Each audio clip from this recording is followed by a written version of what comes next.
Hello viewers, welcome back to my channel Shampa's yummy food. আজকে এতক্ষণে নিশ্চয়ই বুঝে গেছেন ছবি দেখে যে আজকে আমার রেসিপিটি কি হবে। আজকের রেসিপিটি হচ্ছে তুলতুলে নরম রসগোল্লা। আপনি ঘরে বসেই কিভাবে তৈরি করবেন সেটি দেখিয়ে দেব। আমার এই রেসিপি ফলো করে যদি আপনি তৈরি করেন তাহলে একদম বাড়িতে পারফেক্টভাবে তৈরি করতে পারবেন এই তুলতুলে নরম রসগোল্লাটি। খেতে অসাধারণ মজা এবং কোনো অংশেই বাজারের থেকে কম নয়।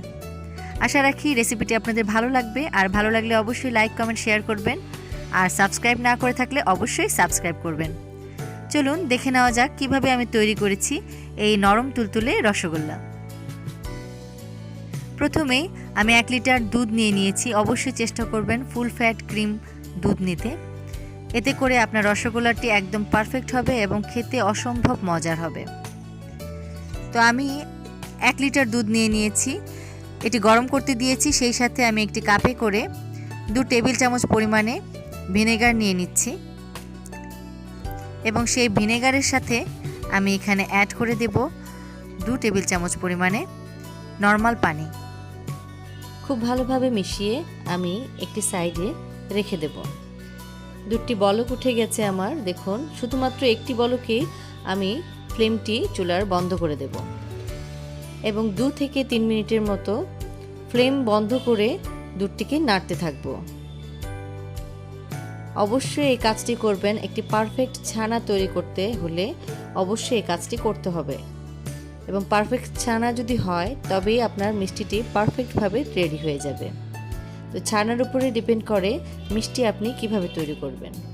এখন আমি একটু একটু করে এই মিশ্রিত পানিটি দিয়ে দিয়েছি, ভিনেগার মিশ্রিত পানিটি। দেখুন আমি পুরোটাই দিয়ে দিয়েছি এবং খুব আলতো হাতে নাড়িয়ে নিচ্ছি। দেখুন ভীষণ সফট একটা ছানা তৈরি হয়ে যাবে। এই সফট ছানাটি তৈরি করার জন্যই আমি চুলার ফ্লেমটি বন্ধ করে দিয়েছি। দেখুন কত নরম। এই ছানাটা দিয়ে একদম তুলতুলে মিষ্টি তৈরি হয়ে যাবে। যে কোনো মিষ্টির ক্ষেত্রে আপনারা এই প্রসেসটি ফলো করতে পারেন, এতে করে আপনার পারফেক্টভাবে ছানা তৈরি হয়ে যাবে এবং খুব ভালোভাবে মিষ্টি তৈরি হয়ে যাবে, যে কোনো মিষ্টি। দেখুন এখানে সবুজ রঙের কিছু পানি বেরিয়েছে। তো এরকম পর্যায়ে গেলেই অবশ্যই খুব ভালোভাবে ছাঁকনি দিয়ে ছেঁকে নেবেন। তো আমি একটি স্ট্রেনার বসিয়ে নিয়েছি একটি পাত্রে এবং সুতি খুব পাতলা একটি কাপড় সেখানে বিছিয়ে নিচ্ছি ছানাটিকে ছেঁকে তুলব বলে। ঠিক এইভাবে আমি ঢেলে নিচ্ছি। দেখুন, তো আপনারাও ঠিক এইভাবে করে নেবেন। আমার ছানা ছাঁকা হয়ে গেছে এবং ছানার পানি যেটি বেরিয়েছে এটি দিয়ে যে কোনো ডো আপনি তৈরি করতে পারবেন, বিভিন্ন নান তৈরি করতে পারবেন বা পরোটা বা রুটি বানাতে ব্যবহার করতে পারবেন। এখন নর্মাল পানি দিয়ে ছানাটিকে ভালোভাবে ধুয়ে নেব। অবশ্যই এই কাজটি করবেন, এই কাজটি স্কিপ করবেন না। স্কিপ করলে দেখা যাবে যে একটু টক টক ভাব চলে আসবে। লেবু দিয়ে করুন অথবা ভিনেগার দিয়ে করুন না কেন ছানা কাটেন, তাহলে অবশ্যই এই কাজটি করে নেবেন। এখন আমি খুব ভালোভাবে ধুয়ে নিয়েছি ছানাটিকে। এখন আলতো হাতে খুব ভালোভাবে চেপে চেপে ভিতরের পানিটুকু বের করে নেব। আপনি চাইলে এটিকে ঝুলিয়ে রাখতে পারেন সারা রাতের জন্য, তবে আমি এই কাজটি করি না। আমি তৎক্ষণাৎই কাজটি করি এবং আলতো হাতে সমস্ত পানি আমি খুব ভালোভাবে চেপে বের করে ফেলি এবং খুব বেশি জোরে চাপাচাপি করা যাবে না ছানাটিকে, তাহলে ফ্যাটটা বেরিয়ে আসবে। এখন একটি পাত্র নিয়ে নিয়েছি এবং এই পাত্রটিতে আমি শিরা তৈরি করব। মেজারমেন্ট কাপ দিয়ে আমি 1.5 কাপ পরিমাণে চিনি নিয়ে নিচ্ছি এবং এই 1.5 কাপ পরিমাণের জন্য পানির প্রয়োজন হবে হচ্ছে 5 কাপ। তো যেহেতু আমি রসগোল্লা তৈরি করব সেই জন্য পানিটি অবশ্যই বেশি পরিমাণে থাকতে হবে। পারফেক্ট রসগোল্লা তৈরি করতে গেলে অবশ্যই এই মেজারমেন্টটি ফলো করতে হবে। চিনির শিরাটি একদম লিকুইড থাকতে হবে। যেহেতু আমি রসগোল্লা বানাচ্ছি তাই একদম পাতলা শিরা থাকতে হবে। অবশ্যই চেষ্টা করবেন জাস্ট চিনিটি গুলে গেলেই এতটুকু পর্যন্তই জাল করে নিতে, বেশি জাল করার প্রয়োজন নেই।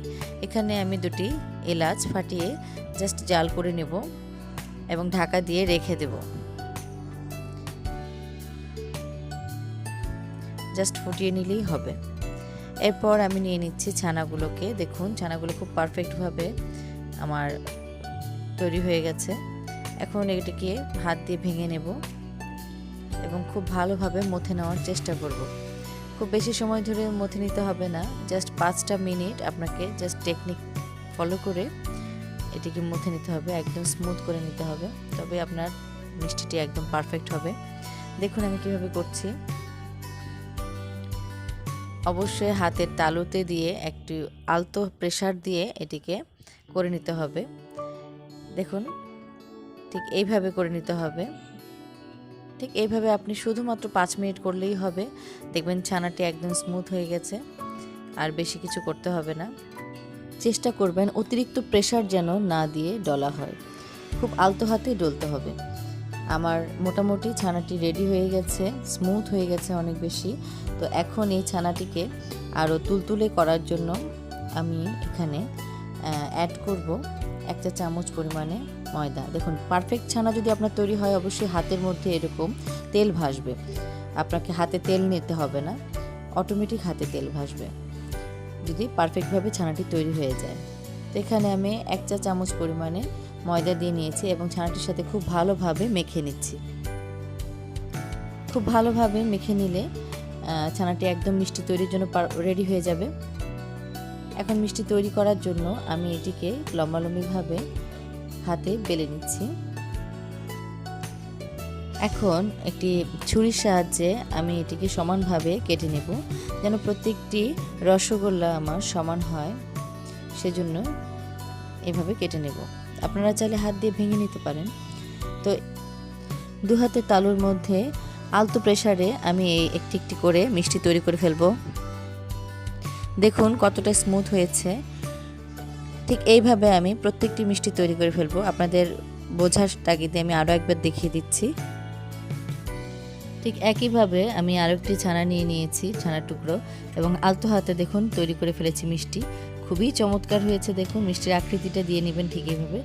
এখন শিরাটিতে আমি জাল দিয়ে দেব এবং একটি একটি করে আমি মিষ্টিগুলোকে শিরাতে ছেড়ে দেব।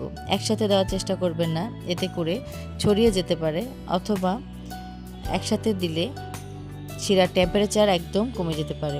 তো একই টেম্পারেচার রাখার জন্য অবশ্যই একটু গ্যাপে গ্যাপে প্রত্যেকটা ছেড়ে দেবেন একটি একটি করে। ঠিক একইভাবে আমি দেখুন সবগুলোকে ছেড়ে দিয়েছি এবং হাই হিটে এটিকে 20 মিনিটের জন্য রান্না করব, ঢাকনা দিয়ে ঢেকে। অবশ্যই হাই হিটে রান্না করতে হবে। এর মধ্যে 10 মিনিট পরে অবশ্যই আপনি একটু উল্টিয়ে পাল্টিয়ে দেবেন এবং সেই সাথে চেক করে নেবেন পানিটি কমে গেছে কিনা।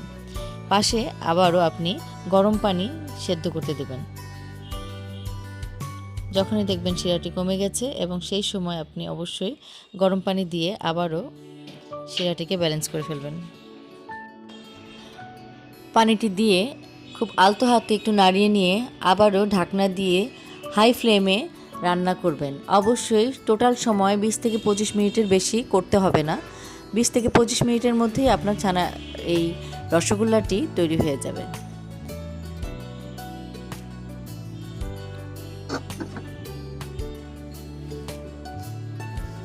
তুলতুলে নরম এই রসগোল্লাটি বাড়িতে আপনারা খুব ইজিলি তৈরি করে ফেলতে পারবেন। খুবই ইয়াম্মি খেতে, অবশ্যই বাড়িতে ট্রাই করবেন। আমার রসগোল্লাটি মোটামুটি তৈরি হয়ে গেছে।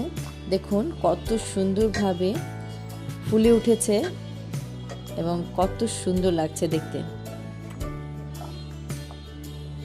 অবশ্যই চেষ্টা করবেন মাঝে মাঝে একটু করে ঢাকনা তুলে দিয়ে এইভাবে নাড়াচাড়া করে নিতে। তো আমার এই রসগোল্লাটি মোটামুটি রেডি হয়ে গেছে।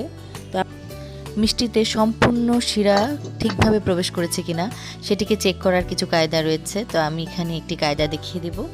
তো আমার মিষ্টিটি একদম রেডি হয়ে গেছে। তারপর আপনাদেরকে একটু চেক করে দেখিয়ে দিচ্ছি। একটি গ্লাসে পানি নিয়ে নিয়েছি এবং সেখানে মিষ্টি একটি দিয়ে দিয়েছি।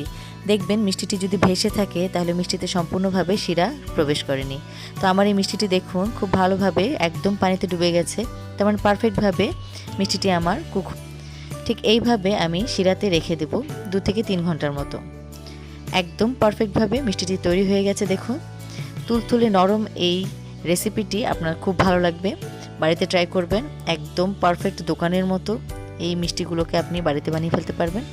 খেতেও ভীষণ ইয়াম্মি, অবশ্যই বাড়িতে ট্রাই করবেন এবং অবশ্যই আমাকে কমেন্ট বক্সে লিখে জানাবেন কেমন লেগেছে আপনাদের মিষ্টিটি কেমন হয়েছে। তো আমার এই মিষ্টি রেসিপিটি যদি আপনাদের খুব খুব ভালো লেগে থাকে তাহলে প্লিজ লাইক কমেন্ট শেয়ার করবেন বন্ধুদের মাঝে, এবং অবশ্যই আমার চ্যানেলটি সাবস্ক্রাইব করতে একদম ভুলবেন না। আবার দেখা হবে নতুন কোনো রেসিপি নিয়ে আপনাদের সাথে।